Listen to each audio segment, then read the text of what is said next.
अस्सलामुअलैकुम, welcome back my YouTube channel. कैसे हैं आप सब? उम्मीद करती हूँ आप सब अच्छे होंगे। अल्हम्दुलिल्लाह मैं भी बिल्कुल ठीक ठाक हूँ। तो जनाब आज है दिन जुम्मे का और हमारी रवानगी है घर के लिए वापसी।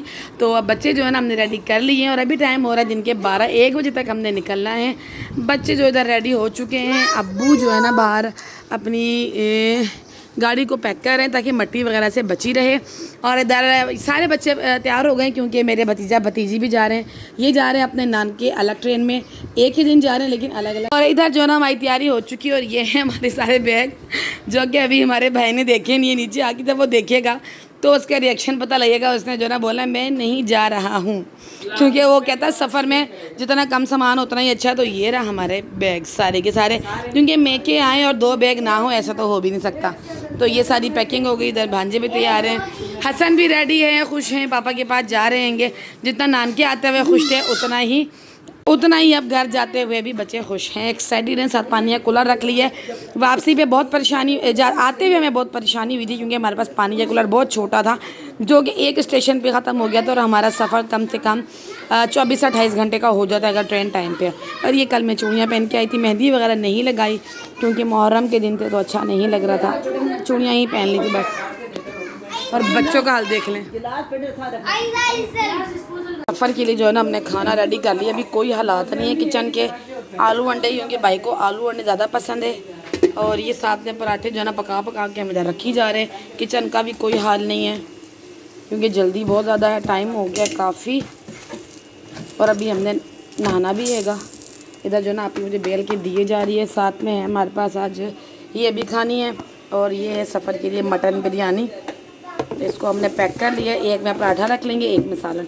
अभी जो है ना शेल्फ सारी आप ही साफ़ कर लेगी। बर्तनों को ढेर जो है ना वो मैं धो लूँगी तो काम ख़त्म हो जाएगा और फिर हम लोग जो है ना फ्रेश वगैरह हो जाएंगे। उसके बाद जो है ना हमने निकलना है। तो अफरा तफरी मची हुई है, रश पड़ा हुआ है, बच्चों का भी सामान का भी। जैसे भी रूटीन हुई आज की हमारे ट्रैवल की आपके साथ शेयर करेंगे। फाइनली हम स्टेशन पहुंच चुके थे और 3 रक्शा हमें करने पड़ गए थे क्योंकि 10 बच्चे थे और हम लोग 6 बंदे जो है ना वो बड़े थे, तो इसलिए हमें 3 रक्शे करने पड़ गए। एक पहले रक्शे पे नहीं अब्बू और आपी और कुछ सामान, दूसरे पे मैं, मेरे बच्चे, भाभी और कुछ सामान, तीसरे रक्शे पे भाई, अम्मी और कुछ बच्चे और कुछ बचा हुआ सामान। तो इस तरह से करके हम लोग स्टेशन पे पहुंच गए। 3 हिस्सों में करके हम जो है ना स्टेशन पहुंच गए थे खैर खैरियत से। और अब जो है ना ट्रेन का वेट था। जैसा कि पहले मैंने आपको बताया भाई लोगों ने अलग ट्रेन में जाना है क्योंकि वो जा रहे हैं सवात और उन्होंने पिंडी से जाना है और हमने जाना है लाले मुझसे के साइड। तो हमारी अलग ट्रेन थी, हमारी थी मिल्लत एक्सप्रेस। थकी हुई घटिया तरीन ट्रेन निकली जो कि बहुत ही ख़तरनाक और मतलब बहुत ही बुरा सफ़र रहा हमारा। उसके साथ बहुत बुरा एक्सपीरियंस रहा इस बार वापसी का। और भाई लोगों की जो ट्रेन थी वो कराक्रम थी और वो जल्दी आ गई थी। उनकी ट्रेन थी 3 बजे की और हमारी थी 5 बजे वाली और वो थे प्लेटफार्म के उस पार और हम थे इस पार।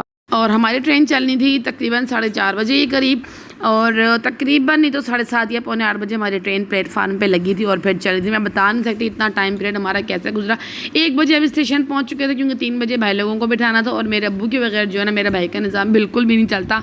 तो अब्बू ने कहा चलो अपनी आंखों के सामने भाई को खैर खैरियत से ट्रेन में बिठा के रवाना कर देंगे, उसके बाद हम लोग बैठ जाएंगे। क्योंकि अब्बू मेरे साथ जा रहे थे, अम्मी जो है वो भाई भाभी के साथ जा रही थी। अब्बू ने कहा मैं आप दोनों को छोड़ दूँगा घर पर और अम्मी जो है ना उनके साथ जा रही थी क्योंकि अम्मी की समधन बीमार थी। तो भाभी ने कहा कि अम्मी आप भी साथ चलें, तो इसलिए अम्मी जो है ना वो साथ चली गई उनके।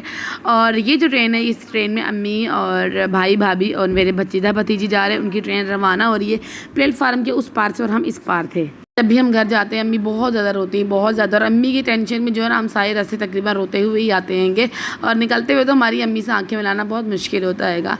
तो खैर ये मेके से वापसी पे मुझे लगता है कि हर औरत का यही हाल होता हैगा। बेशक वो 2 घंटे की फासले पे क्यों ना रहते हो, लेकिन मेके से वापसी पे हर औरत उदास ही होती है। तो खैर हम भी जो है ना बहुत ज़्यादा उदास थे। इधर जो है ना हम इंतज़ार कर रहे थे क्या अम्मी का ख्याल रखना, परेशान नहीं होना, रोने की क्या बात है यार। अल्लाह हाफिज़, अल्लाह हाफिज़, अल्लाह हाफिज़।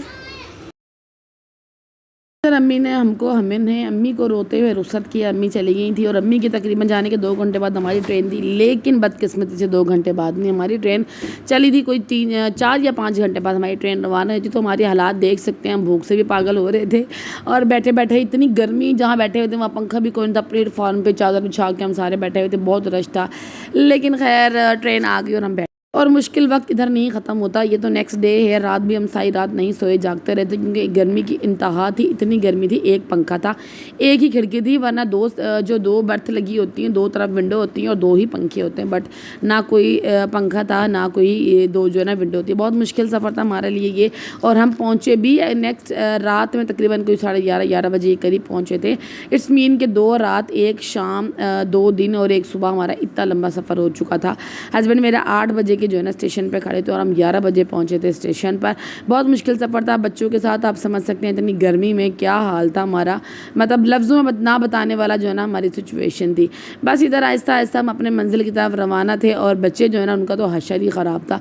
बच्चे बहुत ज़्यादा परेशान थे, बहुत ज़्यादा। उनका एक ही था कि हमारा घर कब आएगा, हमने घर कब जाना आएगा।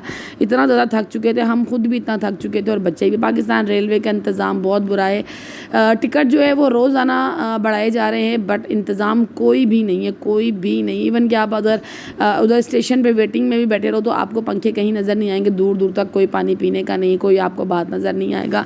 और अगर आप ट्रेन में चले जाओ तो आप यकीन करें हमारा इतना लंबा सफ़र था और जो बात है ना, बात में पानी भी नहीं था और एक पंखे। इतनी ज़्यादा बद इंतज़ामी में बता नहीं सकती, मतलब मेरी लाइफ का इतना ज़्यादा बैड एक्सपीरियंस था, मैं बता भी नहीं सकती आपको। और ये देखें टाइम ये नेक्स्ट जो है ना 6:46 हो रहेंगे और ये इसके पिछले दिन जो है ना हम स्टेशन में बैठे थे और अभी देख लें अगले दिन के भी।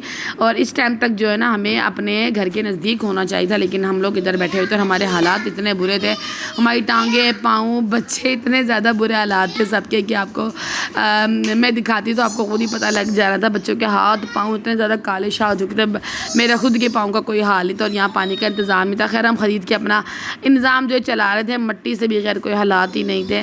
तो ये था हमारा ट्रैवल व्लॉग जो कि बहुत बुरा था। मिलते हैं नेक्स्ट व्लॉग में, अल्लाह हाफिज़।